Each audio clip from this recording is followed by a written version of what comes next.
సర్లే అని మన ఆదిత్యవయ్య ఎప్పుడు చూసినా నిద్రపోయి లేచినట్టే ఉంటుందబ్బా. ఇలా నాకు ఒక్కడికే అనిపిస్తుందా లేదా మీకు కూడా సేమ్ ఫీలింగా? జెన్యున్గా చెప్పండి అబ్బా. ఓకే, రివ్యూ కంటే ముందు ఒక చిన్న మాట. నార్మల్గా కొంతమంది బిగ్ బాస్ వేస్ట్ చెత్త షో అని అంటుంటారు కదా, వాళ్ళు ఈ షో నచ్చకపోవడానికి ఏం అబ్జర్వ్ చేశారో నాకైతే తెలియదు, కానీ నా ప్రకారం అయితే ఈ షో ప్రతి సీజన్లో డిఫరెంట్ టైప్ ఆఫ్ క్యారెక్టర్స్ని తీసుకొస్తుంది. ఎలా ఉండాలి, ఎలా బిహేవ్ చేయాలి, ఎలా మాట్లాడాలి, ఒక కొత్త ప్లేస్కి వెళ్ళినప్పుడు కొత్త పీపుల్తో ఎలా ఉండాలి, ఈ విధంగా చాలా తెలుసుకోవచ్చు. ఇంకోటి ఏంటంటే లీడర్షిప్ స్కిల్స్ తెలుసుకోవచ్చు. ఫైనల్గా ఒకటైతే అర్థమవుతుందబ్బా, ఒరిజినాలిటీని హైడ్ చేస్తే ఫ్రీగా ఉండలేము అండ్ ఎప్పటికీ గెలవలేము. అసలు Bigg Boss concept very simple, be yourself, అంతే. నేను ఇంకా అదే షాక్లో నా మనోడు విగ్గు తీసింటే, నాకు తెలిసినంత వరకు ఫస్ట్ టైం అబ్బా నవ్వాలనో ఏడవాలనో తెలియని సిచ్యువేషన్ వచ్చినప్పుడు అలా విగ్గుతో ఎన్ని రోజులు మేనేజ్ చేద్దాం అనుకున్నాడో మరి. ఆ విగ్గు తీయగానే ఎట్లా అనిపించిందంటే మిర్చి సినిమాలో బ్రహ్మానందంకి ఫ్యూజులు ఎగురుతాయుడు అట్లే అనిపించింది నా సిచ్యువేషన్ కూడా. కానీ లాస్ట్ టైం సింపతి అనే కార్డుని పట్టుకొని ఒక ఏదో అయితే గెలిచినాడు.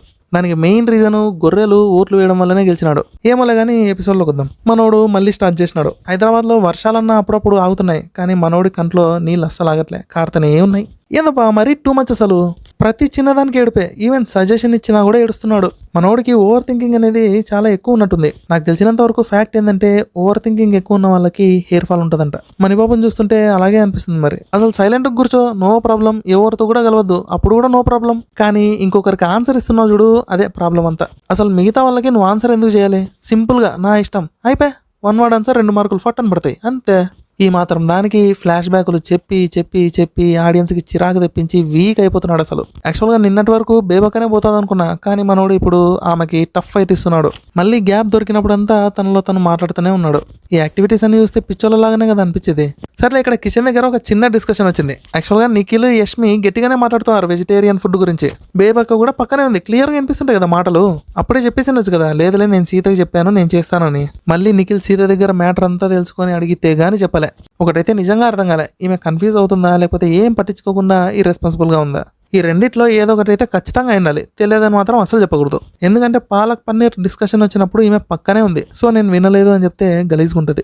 ఓకే, ఇప్పుడు title card. Chiefs to select their clan. 3 టీంలు, 2 టీమ్స్లో 5 మెంబర్స్, ఒక టీంలో 4 మెంబర్స్. ఈ ముగ్గురు చీఫ్స్లో నిఖిల్ ఒక రకంగా గ్రేట్ అనిపించాడబ్బా.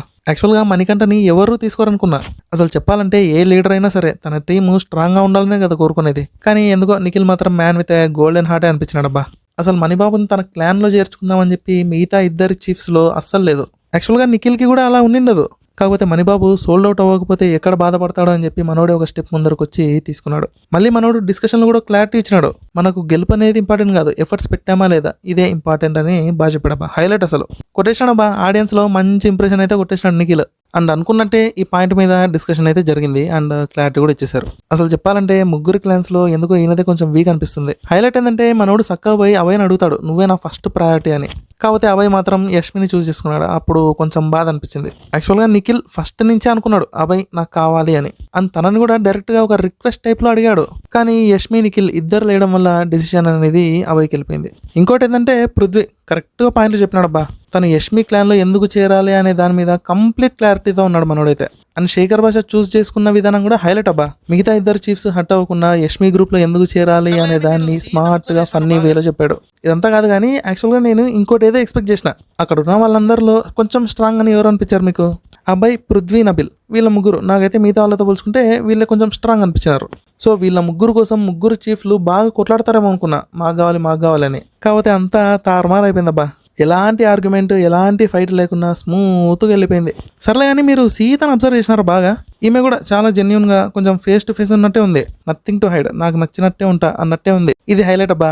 నిఖిల్ నుంచి అసలు ఎక్స్పెక్ట్ చేయలే. అంటే ఏడ్చినాడు కదా మనోడు, అంటే కొంచెం రీజనబుల్గానే ఉందిలే. మరి మణిబాబు లాగా చిన్న వాటికి ఏడవలే. యాక్చువల్గా అబ్బాయి ఏం చెప్పినాడు నాకు అదే అనిపించింది. ఆ గడ్డానికి మీసానికి పర్సనాలిటీకి ఏడుపు అనేది అస్సలు సూట్ కాదు.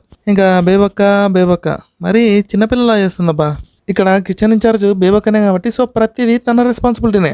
అదే ముందే చెప్పినా కదా, ఈమె ఒక స్టేట్ ఆఫ్ మైండ్లో అయితే ఉంది. అది కన్ఫ్యూజనో ఇర్రెస్పాన్సిబిలిటీ అర్థం కావట్లే. ఇప్పుడు టవల్ ఇష్యూ. ఈ ఓం ఆదిత్య ఎందుకో కొంచెం బంగా ఉన్నట్టున్నాడబ్బా. మనోడు ప్రేరణకి సారీ చెప్పాడు, ఓకే. అప్పుడు ప్రేరణ నీ బొంగులో సారీ నాకు వద్దు, నువ్వు బొగ్గగానివి అన్నట్టు ఏం బిహేవ్ చేయలే కదా. యాక్చువల్లీ శివ స్కూల్ అండ్ మీరే ఇంకొంచెం కేర్ఫుల్గా ఉంటే బాగుంటుంది అన్నట్టు చెప్పింది. కానీ మనోడి మైండ్ అక్కడ లేదు. ఇంకేదో ఊహించుకొని ఇంకెన్నిసార్లు చెప్పాలి సారీ, కావాలంటే పనిష్మెంట్ ఇస్తావా ఈ అన్నట్టు కొంచెం పిచ్చిగా బిహేవ్ చేశాడు. షాకింగ్ ఏంటంటే అసలు పెద్ద వాళ్ళే సరిగ్గా అర్థం చేసుకోలేకపోతున్నారబ్బా. క్లారిటీ ఉండట్లేదు, కన్ఫ్యూజ్ అవుతున్నారా అని ఏదో తెలియని భయం కూడా ఉంది. ఏమలే, ఇప్పుడు issue of the episode, toilet issue. చెప్పాలంటే అదొక ప్రాబ్లమే కాదు అండ్ ఇంపార్టెంట్ కూడా కాదు. సేమ్ నాకు అనిపించింది, మా సోనియా పాపకు కూడా అనిపించింది. ఏమోలే కానీ ఫైనల్గా ఒక చిన్న టాస్క్, ఏదో పేరుంది, బాల్ కొట్టు బంతిని పట్టు, ఇదేనా? యాక్చువల్గా ఎవరు కూడా స్కోర్ చేయకుండా రెండు టీంలు 0-0తోనే ఉంటాయి అనుకున్నా, కానీ అభయ్ కొట్టిన షాట్ అయితే బాబా దుమ్ము లేపినాడు మనిషి. సూపర్, ఎక్సలెంట్, మార్వలెస్ అంతే. ఇది ఎపిసోడ్ ముచ్చట. సర్లే కానీ మీ ఓటు ఎవరికో కమెంట్ చేయండి. మళ్ళీ రేపు కలుద్దాం. ఉంటా మరి, tata bye, have a good day, take care.